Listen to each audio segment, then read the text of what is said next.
Kellie-Jay Keen, the activist better known as Posie Parker, says she, quote, can't wait to meet the amazing women of New Zealand. The controversial British activist is set to fly into New Zealand this morning after Immigration New Zealand found there was no reason to believe that she would be a risk to public order.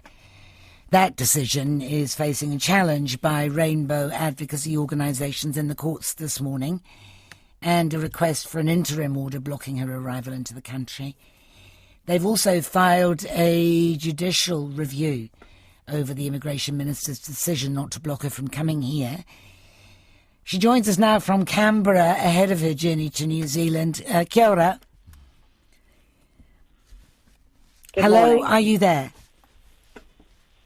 I am, yes. Good, thanks for joining us. Can you just confirm there's a report in the New Zealand Herald that a New Zealand security firm has pulled out at the last minute, leaving you with a $10,000 bill to hire a replacement? Can you confirm that? Yes, this is true. Isn't it staggering that people won't protect women? It's horrendous.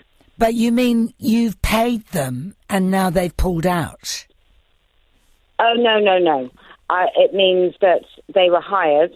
They were going to protect us. And then they decided, because of the lies spread in Australia, that they won't protect us anymore. So presumably what you were going to pay them, you have to pay somebody else? No, I have to pay exponentially more. Why? To another company. Well, because they have to travel, because it's last minute, all sorts of reasons. But yeah, $10,000 is a lot of money for women to spend on trying to make sure that aggressive men who call themselves women don't attack us. It's horrendous. It's just so staggering. Why would you be worried about being attacked? What were the lies that you're suggesting was spread in Australia? Lies about who I have connections with. And this repeatedly happens to women who speak about...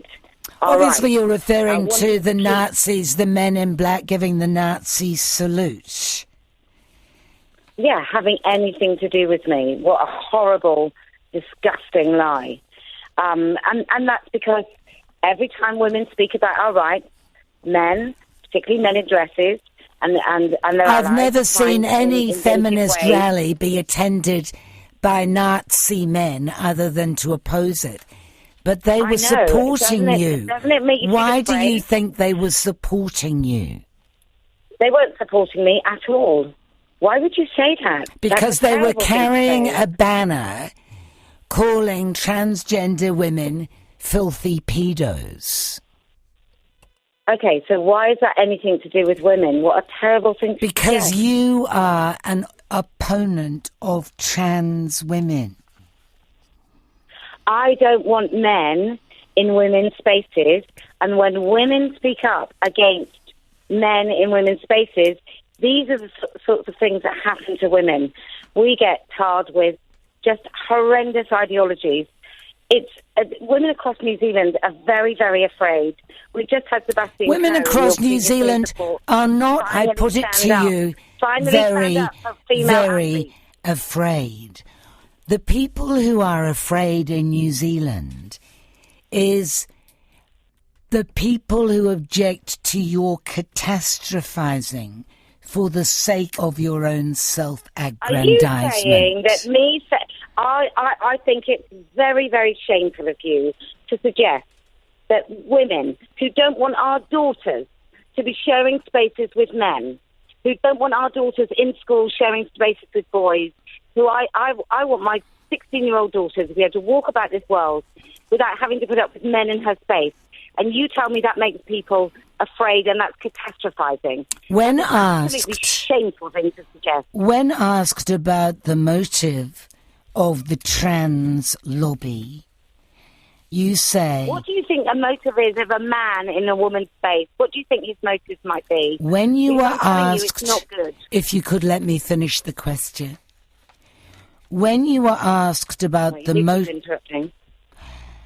When you were asked about the motive of the trans lobby, you said at the extreme end, it's very dangerous people who want access to children and an entire dismantling of society. Do you think that that is not catastrophizing? Do you not know about the billionaires the billionaire men who are pushing this ideology and funding it? Are you not aware of those people? No, tell me more. Are you saying that doesn't happen? No, tell me more. You just need to... No, women across New Zealand, they are very, very aware that there are men in women's spaces, men in women's sports, and they are giving carte blanche access to, unfettered access to women's spaces as soon as you say that those men are part of the transgender ideology. As soon as a man basically puts on a dress, he is given unfettered access to women's spaces, including prisons, including rape crisis centres. And I just think it's absolutely preposterous if you don't think women across New Zealand are afraid of that. Could you please tell me a little more about the billionaires funding the transgender lobby? Well, yes, you've got Big Pharma, for example. They make a substantial amount of money out of transgenderism. I want to know why it's not important to a journalist to address the fact that there are men in women's spaces. It's really important as a journalist for me to know more about the billionaires funding the transgender lobby. And since you raised it, I'm interested to know further details. What can you tell me? Well, I would like to know why, as a journalist, you are prepared to be distracted by that, as opposed to... But you mentioned it. Say a man... I haven't finished, and I'm sure you don't think interrupting is appropriate consistently when you've invited me on your show. No, go for it. Say that women across New Zealand are very aware of the large-scale size of a man in comparison to a woman when they're playing games like, I don't know, rugby. Isn't that your national sport? Would women across New Zealand think it's appropriate for somebody calling themselves a man starting playing full-contact rugby against women? I don't think they would. Would they think it's appropriate for women across New Zealand not to be able to use any female-only space without men in them? And I think they're absolutely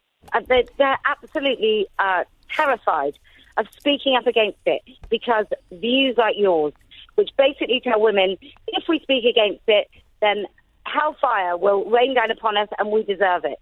Women are entitled to have female-only space and defend those female-only spaces. And I think it's shameful for anybody, certainly national radio programmes, to suggest that we are not allowed to have those spaces. You clearly don't understand how any woman can do it. You clearly don't understand the function of an interview, but putting that aside, can you tell me why you say there is no such thing as non-binary? Because there isn't. That's why. Because we are male and female. And as a male and as a female, you can be anything. Your personality can be anything. You can be effeminate, you can be masculine, you can like pink, you can like blue, you can be a mathematician, you can be anything. It doesn't actually alter the fact that we are male and we are female.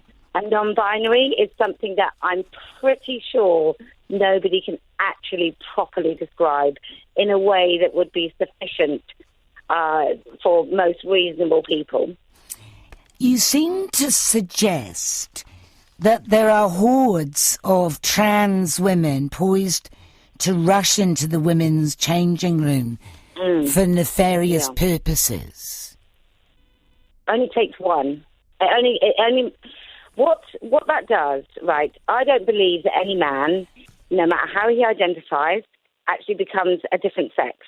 I think it would be quite a silly idea to suggest that you become a different sex just because you say that you want to. And any man that actually enters a woman's space, understanding that for some women, because there's more women surviving sexual assault in New Zealand than there are men pretending to be women.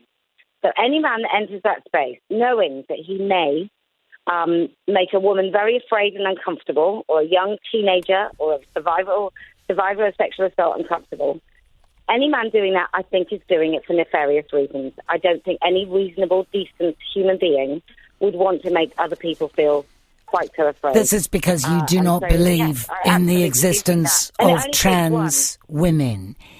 What do you think? I don't want penises in female spaces. I think that's quite a simple idea.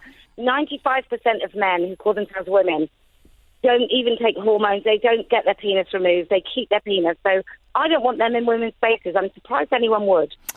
Why do you think that a lot of your support comes from the extreme right wing? That's a disgusting question. I don't think there are any disgusting questions. I'm keen to know the answer, though. Why are you asking me a question and not let me finish? That is a preposterous thing to say. The majority of my support, I don't think men who believe in the far right, who call themselves Nazis, give an absolute stuff for women's rights. That's a preposterous thing to say, and a really nasty thing to say, actually. And that's what happens when women stand up for our rights. That women and men, but women will say the most disgusting things about us. I just don't want men in women's spaces. I want my daughter to be safe when she plays sport. Is really that such a terrible thing? I want women across New Zealand to feel that when they go into a women-only space, it's only women in it. Appreciate your time. I've been talking to Kellie-Jay Keen Minshall, also known as Posie Parker, who's due to arrive in New Zealand sometime today.